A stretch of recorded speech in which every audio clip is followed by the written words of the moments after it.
जय जगन्नाथ पिलामाने आज आमे संस्कृत साहित्य मंजरी दशम श्रेणी अनुच्छेद 5 हीराकुद बंध एइटिकु हमर संस्कृत शिक्षायतन ये प्रकोष्ठ मध्य अध्ययन करिबा। आमे एइटिकु पढ़िबा तार ओडिया अर्थ करिबा एवं ता सहित तार सेते थिबा अभ्यासटकु मध्य करिबा। तले आसो पढ़िबा। हीराकुद बंध हीराकुद बंध कथा प्राय पिला माने तमे जानिचो। एहा कोठी अवस्थित कौन तुमे निजे पढ़िले जानिबो। मु आगुरु अधिक किछि कहू नाही। देखो, ओडिशा प्रदेशस्य सर्वासु नदीषु ओडिशा प्रदेशस्य सर्वासु नदीषु महानदी दीर्घतमा। बुझिला? ओडिशा प्रदेशर सर्वासु नदीषु सबु नदी मानक मध्यरे स्थानाधिकरणे सप्तमी महानदी दीर्घतमा। एठी पिला माने स्थानाधिकरण हेबनी, निर्धारण सप्तमी हैला। महानदी दीर्घतमा। महानदी होची कोन सबुठारु बड़। दीर्घ दीर्घतर दीर्घतमा।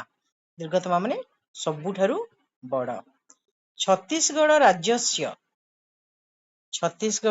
राज्यर अमरकंटक पर्वता देशात। बुझिला? छत्तीसगढ़ राज्यर अमरकंटक पर्वता देशात प्रवहती। देख, छत्तीसगढ़ राज्यर अमरकंटक पर्वतात युक्त एसा। एसा माने एहा एहा माने महानदी। छत्तीसगढ़ राज्यर अमरकंटक पर्वतरु एसा प्रभवती। एसा माने एई नदी महानदी प्रभवती बाहरिछि, प्रवाहित होउछि। छत्तीसगढ़ राज्यर अमरकंटक पर्वतरु एई नदीटी कोन हैछि प्रवाहित होउछि। उपकूल भूमिषु अनेक उपकूल भूमि गुड़िकरे अनेकासु धारासु अनेक धारारे प्रवाहिता अर्थात प्रवाहित होई एसा एसा कहले एहा माने महानदी अंते माने शेषरे बंगोपसागरे लियते। बंगोपसागरे लीन होइछि, मिसी जाइछि हैला। अनेक उपकूल भूमि देखि एहा आसीछि अमरकंटक पर्वतरु अनेक धारारे भी प्रवाहित होइछि हैला। अनेक धारा तार अन्य आडकु बहि जाउछि, शेषरे से आसिकी कोठी मिसिछि बंगोपसागरे लीन होइछि। वर्षा समय रे अस्याह धारासु हैला कालाधिकरणे सप्तमी वर्षा काले अस्याह धारासु एहार धारारु ए जो महानदी एहार धारा गुड़ी करू प्रायः प्रलयंकरी बन्या आयाति। प्रायतः प्रलयंकरी बन्या हैला पूरा माने शेष करि देला भडिया भयंकर बन्या आयाति आसीताए। अन्नया एहा द्वारा माने ई बन्या द्वारा करणे तृतीया प्रभुतानी धनानी जीवनानी। प्रभुत माने बहुत धन और जीवन क्षयते माने नष्ट ही थाए हैला। एहा द्वारा बहुत धनरत्न कोन थाए नष्ट ही थाए।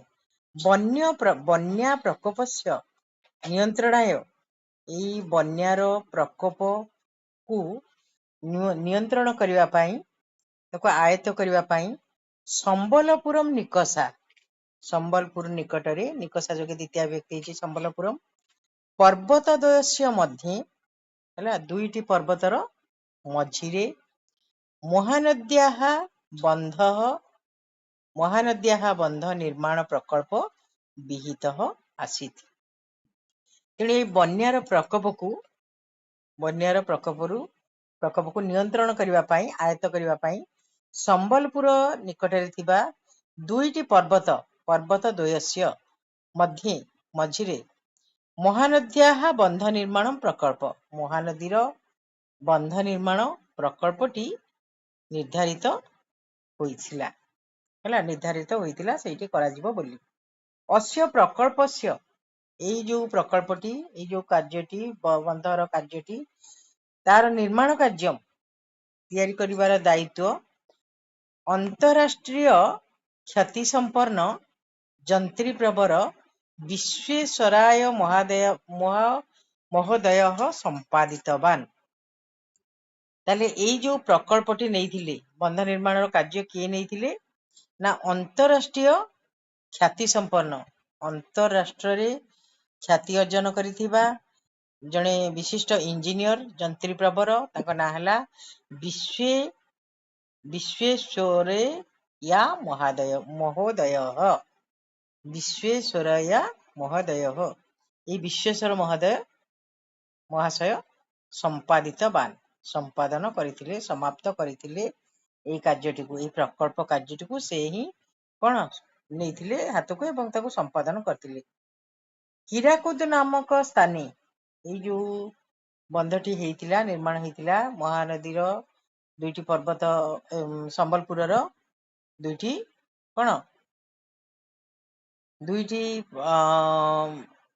ପର୍ବତ ମଝିରେ ଯୋଉ ବନ୍ଧଟି ନିର୍ମାଣ କରିବାକୁ ଯାଉଥିଲା ସେ ସ୍ଥାନଟିର ନାମ କଣ ଥିଲା ହୀରାକୁଦ। ତେଣୁ ହୀରାକୁଦ ନାମକ ସ୍ଥାନରେ ଅୟମ ବନ୍ଧ ନିର୍ମିତ ଏଇ ବନ୍ଧଟି କଣ ହେଇଥିଲା ନିର୍ମାଣ କରାଯାଇଥିଲା। ହୀରାକୁଦ ନାମକ ସ୍ଥାନରେ ଏଇ ବନ୍ଧଟି ନିର୍ମାଣ କରାଯାଇଥିବା ହେତୁରୁ ତତୋ ବନ୍ଧ ତେଣୁକରି ଅୟମ ବନ୍ଧ ଏହି ବନ୍ଧଟି ହୀରାକୁଦ ବନ୍ଧ ଇତି ପ୍ରସିଦ୍ଧ ଭବତି ହେଲା। ହୀରାକୁଦ ନାମକ ସ୍ଥାନରେ ଏହି ବନ୍ଧଟି ନିର୍ମିତ ହେଇଥିବା ହେତୁରୁ ଏହାର ନାମକରଣ କରାଯାଇଥିଲା ହୀରାକୁଦ ବନ୍ଧ। ସ୍ୱାଧୀନ ଭାରତସ୍ୟ ପ୍ରଥମ ପ୍ରଧାନମନ୍ତ୍ରୀଣା ସ୍ୱାଧୀନ ଭାରତର ପ୍ରଥମ ପ୍ରଧାନମନ୍ତ୍ରୀ କିଏ ସେ ପଣ୍ଡିତ ଜବାହରଲାଲ ନେହେରୁ ମହୋଦୟନ ପଣ୍ଡିତ ଜବାହରଲାଲ ନେହେରୁ ମହାଶୟଙ୍କ ଦ୍ୱାରା ଅସ୍ୟ ବନ୍ଧସ୍ୟ ଉଦ୍ଘାଟନ କୃତମ୍ ଏହି ବନ୍ଧଟିର ଉଦ୍ଘାଟନ କରାଯାଇଥିଲା। କୃତମ୍ କୃଯୁକ୍ତ ତ ହେଲା ସେ ହିଁ ସେ ବନ୍ଧଟିକୁ ଉଦ୍ଘାଟନ କରିଥିଲେ କିଏ ସେ ପ୍ରଥମ ପ୍ରଧାନମନ୍ତ୍ରୀ ଆମର ସ୍ୱାଧୀନ ଭାରତର ଜବାହରଲାଲ ନେହେରୁ। ତଦା ପ୍ରଭୃତି ସେଇ ଦିନଠାରୁ ଆରମ୍ଭ କରି ଜଳ ଭଣ୍ଡାର ଇଦମ୍ ଜଳ ଭଣ୍ଡାରମ୍ ଏହି ଜଳ ଭଣ୍ଡାରଟି ବହୁଳ ବହୁଳ କହିଲେ ଅନେକ ବନ୍ୟାର ନିୟନ୍ତ୍ରଣ କରତି ଆୟତ୍ତ କରୁଛି ଅନ୍ୟ ବନ୍ୟାକୁ ଇଏ ଅଟକେଇ ଦଉଛି ହେଲା ଏଇ ବନ୍ଧଟି ତିଆରି ହେଇଯିବା ହେତୁରୁ। ଅୟମ ବନ୍ଧ ଏହି ବନ୍ଧଟି ବି ବିଦ୍ୟୁତ ଶକ୍ତିର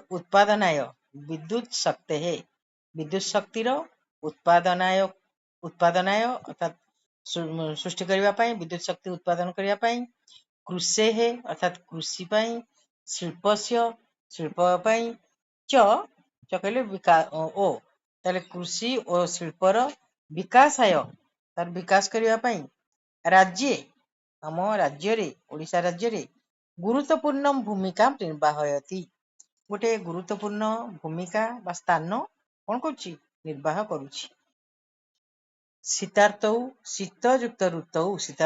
ଶୀତ ଋତୁରେ ବିବିଧ କାକଳି ନିନାଦେନ ଅନେକ କାକଳି ପକ୍ଷୀ ମାନଙ୍କର କାକଳିର ସ୍ୱର ଦ୍ୱାରା ବିଶାଳ ଜଳଭଣ୍ଡାରେ ଅସ୍ମିନ୍ କହିଲେ ଏହି ବିଶାଳ ଜଳଭଣ୍ଡାରରେ ନୌକା ବିହାର ନୌକା ଦ୍ୱାରା ଭ୍ରମଣ କରିବା ନୌକା ଦ୍ୱାରା ବୁଲାବୁଲି କରିବା ଆବାଳ ବୃଦ୍ଧ ବନିତାମ୍ କୃତେ ଆବାଳ ମାନେ ବାଳକ ଠାରୁ ବୃଦ୍ଧ ଆଉ ବନିତା ହେଲା ପିଲା ଛୁଆ ବୁଢା ସମସ୍ତଙ୍କ ପାଇଁ ମାନେ ପାଇଁ ଉପଯୋଗ୍ୟ ଭବତି ଗୋଟେ ଉପଯୋଗ୍ୟ ହେଉଛି।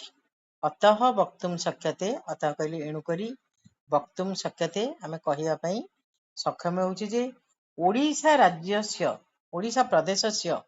ଓଡ଼ିଶା ପ୍ରଦେଶର ସମୃଦ୍ଧ ଯେତେ ଗୁଡିଏ ସମୃଦ୍ଧିଶାଳୀ ଜିନିଷ ଅଛି ହେଲା ସେଥିମଧ୍ୟରେ ହୀରାକୁଦ ବନ୍ଧସ୍ୟ ଭୂମିକା ମହତ୍ୱପୂର୍ଣ୍ଣ ହୀରାକୁଦ ବନ୍ଧର ଭୂମିକାଟି କଣ ଅଟେ ମହତ୍ୱପୂର୍ଣ୍ଣ ଅଟେ ହେଲା।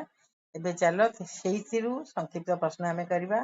ମହାନଦୀ କେନ ରୂପେଣ ପ୍ରବହତି କୁତ୍ର ଲିୟତେ ମହାନଦୀ ଛତିଶଗଡ଼ ରାଜ୍ୟର ଅମରକଣ୍ଟକରୁ ବାହାରି ବିଭିନ୍ନ ଧାରାରେ ପ୍ରବାହିତ ହୋଇ ଶେଷରେ କୋଉଠି ମିଶିଛି ବଙ୍ଗୋପସାଗରରେ ଲୀନ ହୋଇଛି।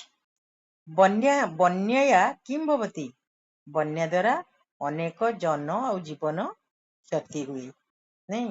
ହୀରାକୁଦ ଜଳଭଣ୍ଡାରମ୍ କିମ୍ କରତି ହୀରାକୁଦ ଜଳଭଣ୍ଡାର ଏଇ ବନ୍ୟାର ନିୟନ୍ତ୍ରଣ କରୁଛି। କଦା କୁତ୍ର ନୌକା ବିହାର ଉପଯୋଗ୍ୟ ଭବତି। ଶୀତ ଋତୁରେ ଏଇ ହୀରାକୁଦ ଜଳ ଭଣ୍ଡାରରେ ଆବାଳ ବୃଦ୍ଧ ବନିତାଙ୍କର କଣ ନୌକା ବିହାର ବା ନୌକା ଦ୍ୱାରା ବୁଲିବା ଉପଭୋଗ୍ୟ ଅଟେ। ଅତି ସଂକ୍ଷିପ୍ତ ଉତ୍ତରମ୍ ଲିଖତ। ଅତି ସଂକ୍ଷିପ୍ତ ଉତ୍ତର ଲେଖ।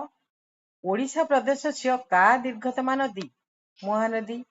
ଅମରକଣ୍ଟକ ପର୍ବତः କୁତ୍ର अस्ति? ଛତିଶଗଡ଼ ରାଜ୍ୟରେ। ମହାନଦୀ କୁତ୍ର ଲିୟତେ? ବଙ୍ଗୋପସାଗରରେ ଲୀନ ହୋଇଛି। କହ ବିଶ୍ୱେଶ୍ୱରୈୟା ମହୋଦୟ ଜଣେ ଆନ୍ତରାଷ୍ଟ୍ରୀୟ ଯନ୍ତ୍ରୀ।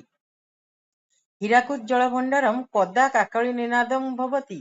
ହୀରାକୁଦ ଜଳଭଣ୍ଡାରରେ ଶୀତ ଋତୁରେ କଣ ହୁଏ? ଅନେକ ପଶୁ ପକ୍ଷୀ ମାନଙ୍କର କାକଳି ଦ୍ୱାରା ଏହା ନିନାଦିତ ହୁଏ। ହେଲା ପିଲାମାନେ, ବୁଝିହେଲା? ଏବେ ଆମେ ଏଇ ଅନୁଚ୍ଛେଦଟାକୁ ପଢିଲେ ତାର କ୍ୱେଶ୍ଚିନ୍ ଆନ୍ସର ବି କଲେ ତମେ ଏଇଟିକୁ ଆଉ ଥରେ ପଢିବ, ତାର କ୍ୱେଶ୍ଚିନ୍ ଆନ୍ସର କୁ ନିଜେ କରିବ, ତାର ଓଡ଼ିଆ ଟିକେ ଲେଖିବ। ଏହା ଦ୍ୱାରା ତମର ଆଉ ଥରେ ଅଭ୍ୟାସ ହେଇଯିବ। ତାହେଲେ ଆଜି ପାଇଁ କ୍ଲାସ ଏଇଠି ରଖିବା। ପୁଣି ଆଉ ଥରେ ଆଉ ଗୋଟେ ପିରିୟଡରେ ପୁଣି ଏକାଠି ହେବା। ରହିବା ଏଥର।